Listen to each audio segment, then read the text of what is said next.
Итак, всем привет! Сегодня я хочу поговорить о такой составляющей жизни разработчика, как сетап, и то, насколько он, в принципе, влияет на процесс работы, на продуктивность и на, знаете, такой комфорт. Туда же всю эту историю с эстетикой, с каким-то таким уютом, который появляется.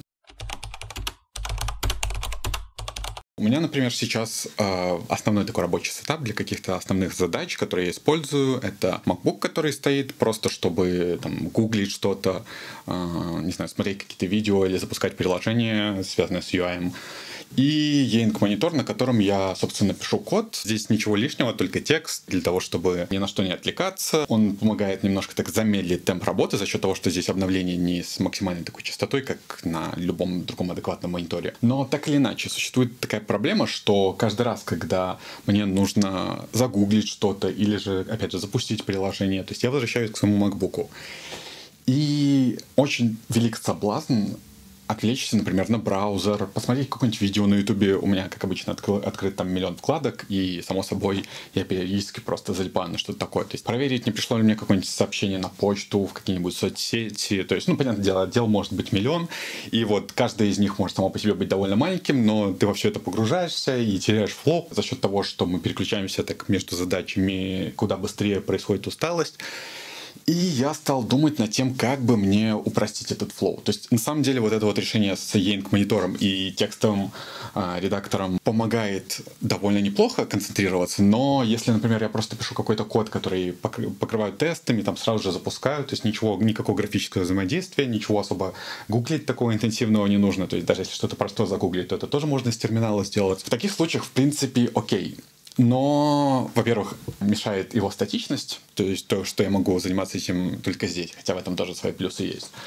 Во-вторых, опять же, я возвращаюсь к ноутбуку, он красивый, блестящий, уведомления, там высокая скорость обновления экрана, много цветов, вот это вот все, конечно же, не просто так сделано. Вот. И моим решением было сделать небольшой даунгрейд, хотя я бы даже сказал большой. У меня в затворках хранится несколько ноутбуков, которыми я особо не пользуюсь. То есть они довольно старые, один совсем никуда не годится, а второй, в принципе, по спекам довольно неплох. Но мне он все время казался чем-то таким сильно тормозным, потому что я очень долго его держал только на винде 8. Из-за этого был такой довольно неприятный user experience. Потом в какой-то момент я решил поставить Linux Arch. Это как будто бы дало ему новую жизнь. Им стало намного приятнее пользоваться. Я начал, в принципе, свои билды даже не через Docker, а нативно на Linux запускать. И помимо этого я еще в некоторые игры, которые на Маке слишком проблемно запустить, играю на нем. Но там периодически есть свои траблы с видюхой, но NVIDIA. И, собственно, как теперь мой рабочий сетап выглядит? Все довольно просто. То есть чаще всего я его использую примерно как это E-Ink монитор. В какой-то степени я себя специально ограничиваю. То есть, опять же, здесь, когда я могу в любой момент просто пока что-то гуглю, залипнуть на какие-то свои соцсети, все такое, это в любом случае создает соблазн, даже если мне, то есть, не нужно запускать какие-то графические приложения. На этом же ноуте я во время работы даже не использую графическую оболочку. То есть я просто запускаю Arch без какого-либо window менеджера, и все, этого достаточно. То есть я открываю терминал мультиплексор, просто чтобы иметь возможность другой вкладки, там, посмотреть мой уровень батареи или загуглить какие-то простые вещи. А в другой вкладке Vim, где я просто пишу код. Опять же, существует проблема с тем, что графически я как-то продебажить ничего не смогу, но это на самом деле